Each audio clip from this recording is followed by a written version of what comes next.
and let us all do we can to build a better future. We return back to Lahaina. Oh, hey, we're back there again. So from one conflict zone, leaving out of politics now, and going right back into an area in which people are still left struggling and languishing with little relief and support. And I got a couple articles here from RT, and of course from the Honolulu Civilian Beat and World Social's website as well. Voices from Lahaina. And if you haven't seen the video documentary series the video documentary by Craig Pasta Jardula, please do so. Check out his original YouTube channel. It is a video that all of you must see firsthand. And in my opinion, it actually does the job that, well, corporate media has always failed to do. And that is talking to the people and finding out what's going on here. I actually interviewed Pasta over the week. So again, please check that out on the Hardlands Media YouTube channel after the show, of course. On October 8th will mark 2 months since the extreme winds of Hurricane Dora made landfall in Maui, causing a series of fires throughout the island. Downed power lines and strong winds sparked one of the deadliest fires in over 100 years in Lahaina, located in West Maui. So again, this is the most devastating fire, not only in Hawaii's history, but in U.S. history as well. The Lahaina Fire burned over 2,170 acres and destroyed an estimated 2,300 structures. 86% were residential. Official reports have identified 98 deaths. That dust still seems to be falling down a bit. What about all the missing people? What many residents state is vast undercount, and it is. After 2 months, residents of Lahaina are still without relief. On October 4th, Maui City Council held a Disaster Resilience and International Affairs and Planning Committee meeting to give an update on recovery for the thousands of impacted residents in Lahaina. Joshua Nasset, Deputy Managing Director of the Department of Management, gave no definitive answer on the lack of aid. He stated the Office of Recovery is still in the process of getting established. Jesus Christ, billions of dollars in aid to Ukraine. Nothing for U.S. citizens. Many survivors are demanding meetings to be held in Lahaina, where many residents remain, or nearby in hotels just east of the burn zone. Although the meeting room was largely empty given the lack of public advertising, why would they not advertise? Those who testified in person or online spoke of the enormous opposition and ongoing catastrophe thousands of Lahaina residents are still facing. Speakers lamented the lack of housing relief, economic impacts, and overall ongoing health and environmental impacts from the fire.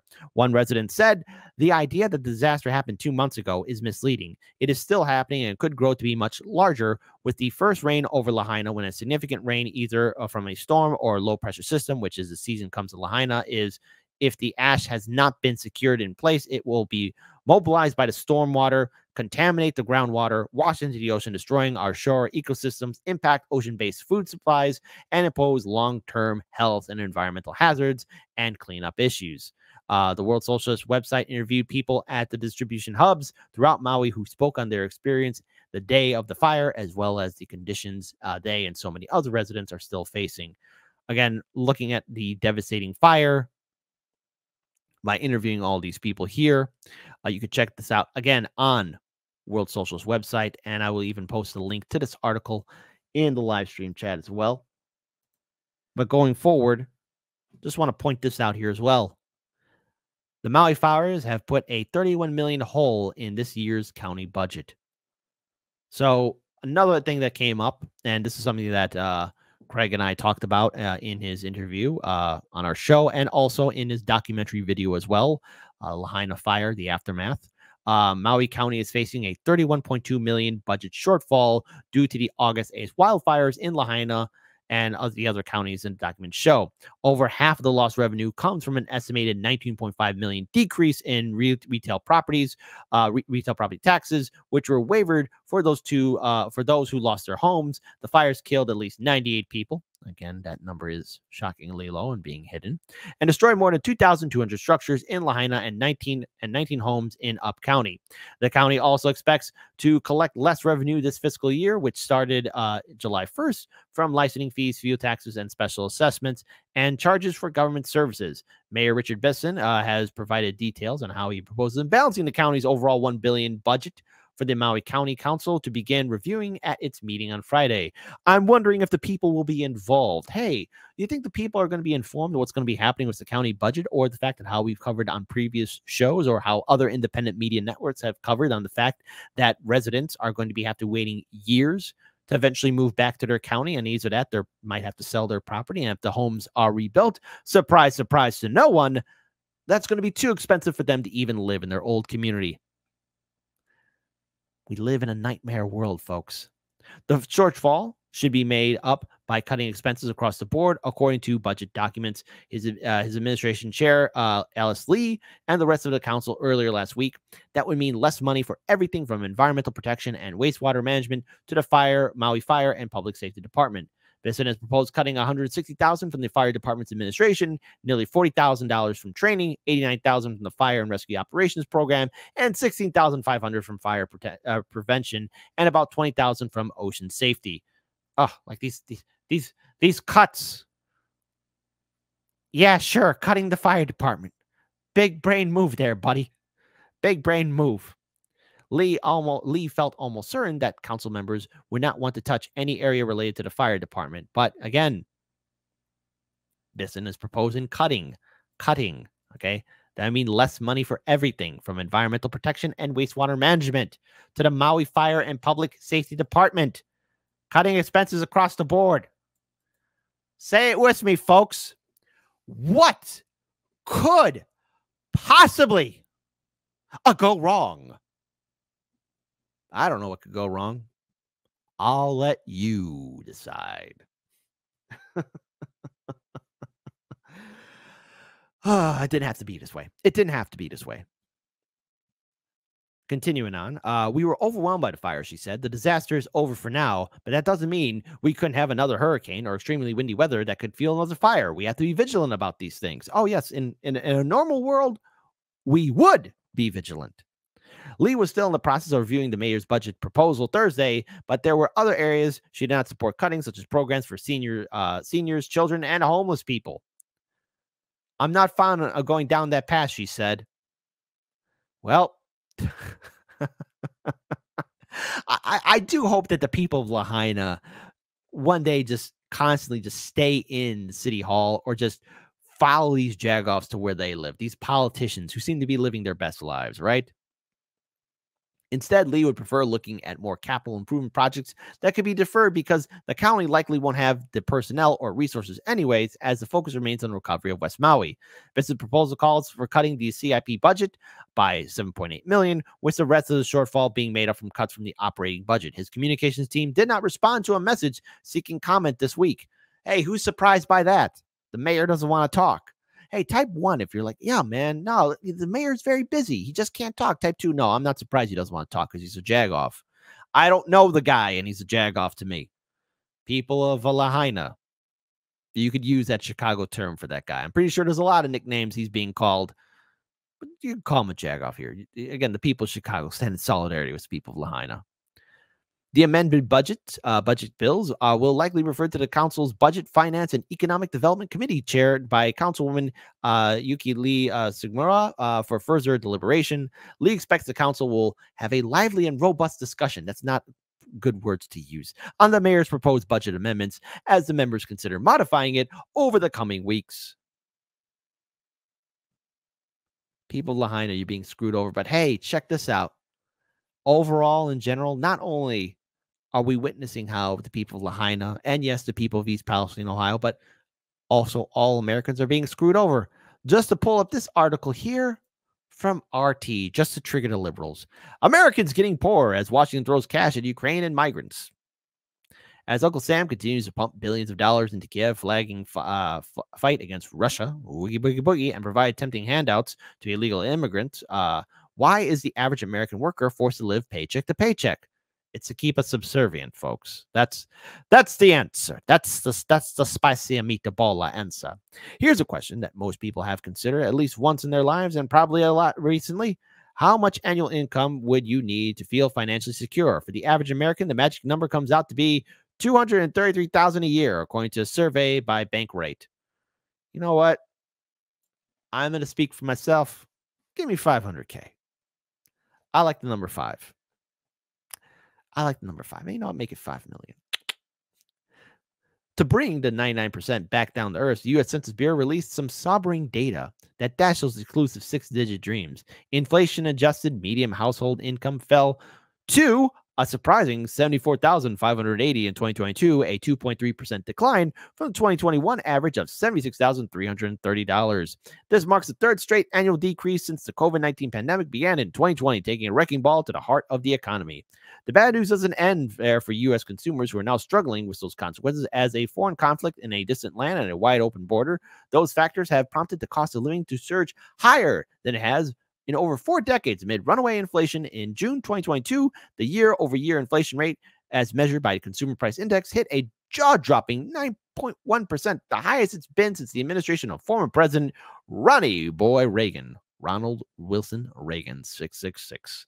A significant reason for the increase of inflation happened on March 3rd of 2022 when President Joe 30330 signed an executive order to ban the import of Russian oil, liquefied natural gas, and coal to the U.S. This decision has had disastrous results for the local economy. Since Biden's inauguration, the cost of gasoline alone had jumped at 1 point by 100%. As of September 27th, the average price of regular gas was $3.83. Hey, if you want to, $3.83 per gallon. So there you go, according to the AAA. While the gas prices were an average of a $2.3 gallon per gallon when Biden entered office, forcing just about everything else to skyrocket, including the number of poor people. Hey, let's have involvement in the chat. What is the price of gasoline in your neighborhood, in your neck of the woods? Be you in the great state of Texas, the sinking ship that is California, the wonderful state of Hawaii. Hey, my friends in Alaska, Florida, how could we forget you? New York State, come on. How much does gas cost in your neck of the woods? Tell us. Type in the comment section below. Continuing on, the poverty rate in the U.S. exploded last year, the first increase in 13 years.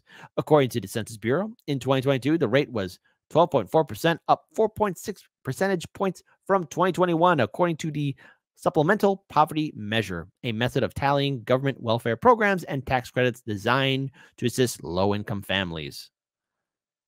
So, folks, what are we witnessing here? Again, a rise in credit card debt, rise in everything, and, of course, $100 billion in aid, was more in the pipeline since Moscow launched its military operation in February 2022. The cash, however, was not only have been used to fund Ukraine's military. Billions of dollars have subsidized participants of the Ukrainian economy, like farmers and small business owners, market players whose counterparts in the U.S. desperately need help too.